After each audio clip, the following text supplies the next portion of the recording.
We were on Crestmoor looking across from the ravine, and that's when we saw the winds blowing very heavily out here, and it looked as though the flames were heading towards the east. There were massive evacuations at that time, people running in and out of their homes, stuffing pictures and other valuables into their car. The streets were jammed at that point, a lot of heavy smoke. The smell did not smell like a wood fire. It smelled very, had kind of an acrid smell to it. But at that point, we made our way over here to the Lunardi's, and earlier reports had the Lunardi's parking lot as a triage area. The activity's kind of calmed down a little bit, but you can see the wind here is still very, very active now. The glow of the flames, every now and then we can see it get a little bit more intense as the flames and the smoke continue to blow towards the east at this point. There's a huge evacuated area here. A lot of people standing at this road blockade. A lot of frustrated people coming up saying that I live right around the corner on Claremont, on Glenview, and they want to know, is their house still intact? And it's a very tense situation out here.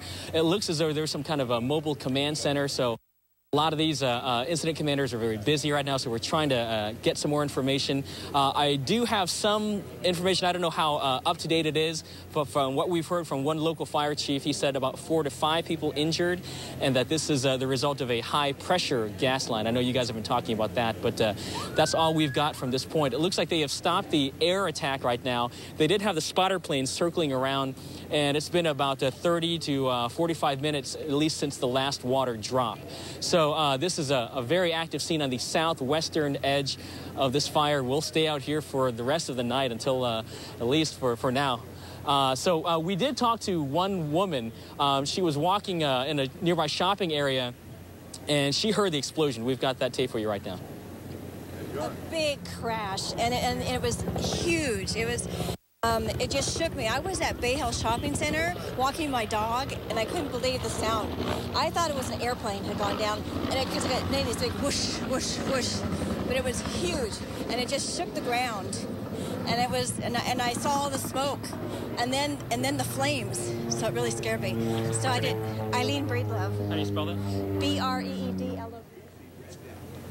And so her story pretty much is not unique. It's hard to find somebody out here who did not hear this explosion. So, as I mentioned, we will be out here for the rest of the night. We'll bring you updates throughout this broadcast. But for now, we are live on the southwestern edge of this fire in San Bruno. Kit To, CBS 5. All right, Kit, thanks so much for the update.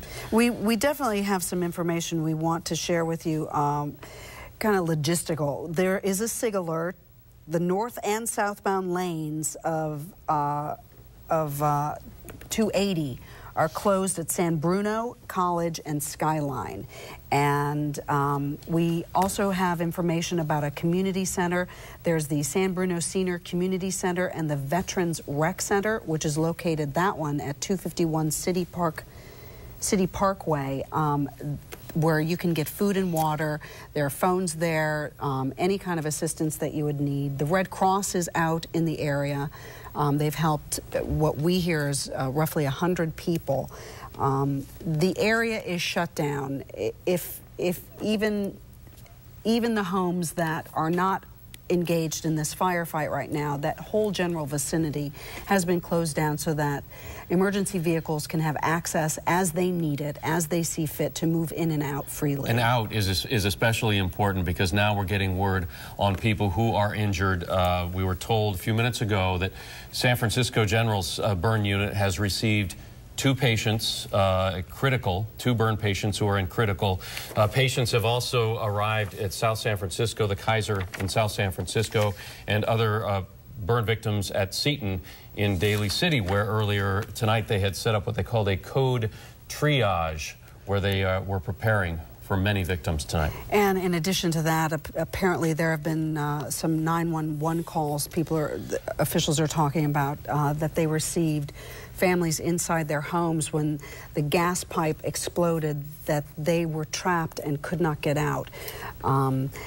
Seton Medical Center is a mutual aid hospital. They have asked that anyone in the medical profession in the vicinity who is freely available at this time to come and help them. They expect that there will be many injuries and much need for services. Well, there is a need for blood donations. They've already put out a call for that. If you're wondering what, what can I do? Well, specifically O negative is a blood type that they need tonight, but I'm sure they're not going to turn you away no matter what your blood type is if you can possibly do that.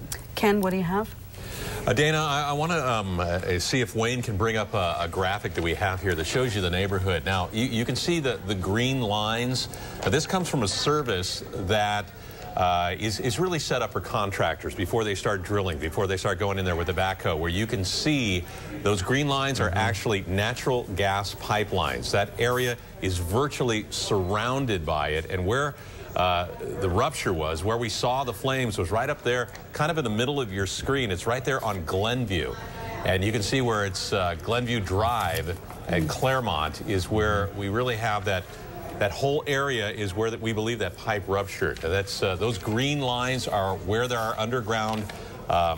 These are gas transmission pipelines. This isn't your little PG&E line. These are big, high-pressure lines. For some reason, one of those ruptured, and at least that's what the fire chief of San Bruno told us earlier in the evening, that he believes this was a ruptured gas line, and that coincides perfectly with the graphic there set up for contractors before they drill. There are lines in that area, and right directly under that is where we believe this fire started. You know, we also have been saying that this is a PG&E gas line. Obviously, we can't confirm that. There are other providers in that area. We don't want to malign PG&E, but apparently the San Bruno fire chief says that PG&E is in the area and they were attempting to shut this down, and clearly that fireball has been shut down, and now the firefight is for those homes in the vicinity that are alight right now. That's the next phase for the San Bruno Fire Department and any other fire departments that have come to their mutual aid. And as Chief Dave George, retired fire chief there in Contra Costa County, told us a little bit earlier, they wait when they go into a situation like this, and especially if it's a huge conflagration like what they saw when they saw that gas coming out of the ground. They wait, and that allows them to call in mutual aid. So what you're seeing now is literally a bumper-to-bumper situation where you've got fire truck after fire truck after fire truck on every piece of pavement possible, and they'll be pumping water there.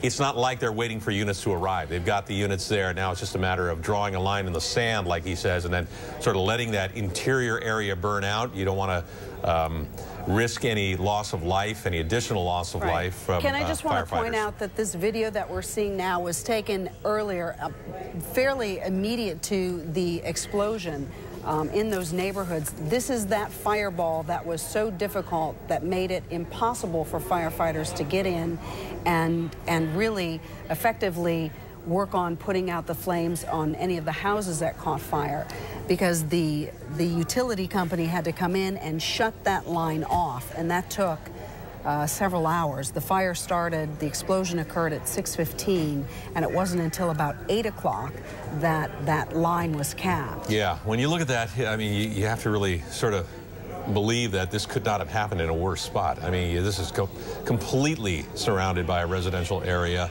and this is the worst possible location for something like this to go off, and unfortunately we're seeing, the result of that now. And Ken, have you heard, you're in the heart of it there in the newsroom, have you heard any cause for the rupture of the gas line? Not at this point. There's been some speculation. They're going to look at the possibility that there was some construction going on. It seemed a little late in the afternoon for that. Most crews will knock off at 3 or 4 o'clock.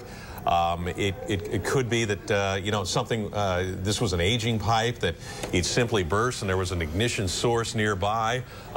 It really looks like, and sounds like from eyewitness accounts that we got, it's specifically Andrew from Pacifica there who told us that, this thing erupted from the ground up. Yeah. So there's an intense amount of pressure there, and it didn't come out as fire. It came out as gas and then ignited. And that would be, you know, really consistent. I mean, there are a lot of ignition sources you don't think about. There are pilot lights in homes. There are, you know, light wall switches. I mean, anything like that, when you have that much gas coming out, can ignite natural gas like that. Video we have right here. It's an amazing pictures. I mean, this is, you know, super pressurized gas that's coming out, and you know, once it gets going, it's devastating. And that's what we were hearing from the eyewitnesses who called us, who initially, actually most, thought it was a plane that went down because they heard this sound, and what they were hearing probably was that whooshing sound of the gas releasing and catching fire, and then subsequent explosions of power generators. Yeah, well, there's no doubt that it, you know, I mean, Dana, you and I and Alan as well have covered, you know, these kinds of gas explosions, not to this extent maybe, but I mean, it whooshes out. You could hear it. It sounds like a jet engine, and that would be, you know, sort of consistent. I mean, you go with your senses. These people live in a neighborhood that's in the flight path of SFO. They hear a noise that sounds like the whine of a jet engine. Then they feel the shock wave and the shaking, and then they see the fire. Well, you put A, B, C, D, and E together, it comes out plane crash. We know now that's not the case, you know, that maybe if it was, could have been obviously a lot worse. But it was consistent with what your senses tell you is going on. And that gas coming out under pressure can sound like an explosion for sure. We just want to remind people that there is at least one shelter, the Veterans Rec Center at 251 City Parkway in San Bruno, where you can go for food, water, any necessity. The Red Cross is available. They will have toiletries and supplies for families and individuals who are now out of their homes this evening, of which obviously there will be an awful lot of families in that vicinity who will not be able to return tonight. The power is out in the area, and it will be for some time, and obviously they have to continue fighting this fire. And the only way to do it, and this comes from the retired Contra Costa Fire Chief Dave George, he said this is a ground battle. Pretty much when darkness set, they couldn't fly the fixed wing aircraft to do chemical and water drops. The helicopter for CAL FIRE did make a few later drops taking out a Crystal Springs reservoir, but our chopper is able to be in the air because we're far away. We're not close. We're not battling this thing. So this is, we're giving you perspective, but as far as CAL FIRE's firefight, it has to be on the ground, and it's a battle. It's a war out there tonight. What you just saw was some amazing video of the early explosion early in the evening before the gas pipe was capped. I don't know who took that video, but it seems that they were awfully close to a very dangerous situation. Dana and Alan, if I could cut in for just a second, we mentioned the need for blood. And so I want to go over that because we just got a release from the Blood Centers of the Pacific. They are issuing an emergency appeal now for O-negative blood donations to replenish the supply currently being depleted by people injured in this afternoon's explosion. Area hospitals are requiring significant amounts of type O negative blood, that type that can be given to anyone in an emergency. The problem is they can't take it in right now. They were caught off guard like a lot of other people on this thing. What they are saying is they have enough for tonight, but they need people to come in tomorrow and to donate blood for the victims of this disaster, and they can do that. The Blood Centers of the Pacific, they provide the blood donations to about 40 different hospitals throughout Northern California, and they are saying they will be open tomorrow and this weekend for blood donations. Sorry, Ken, just want to interrupt because we're getting this live picture from the ground where the FBI has moved in, and we can see on the back of his jacket the Joint Terrorism Task Force.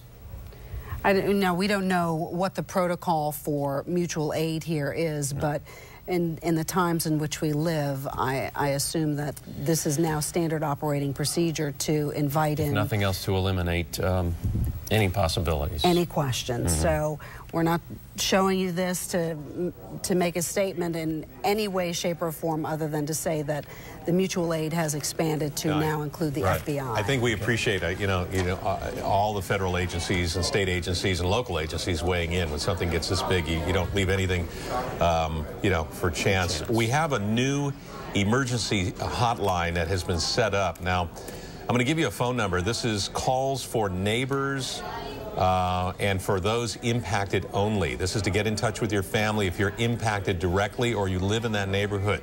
Please do not tie up this phone line if you have, no need to be on it. Again, there's the number, 650-616-7180. This has been set up for neighbors in the immediate vicinity.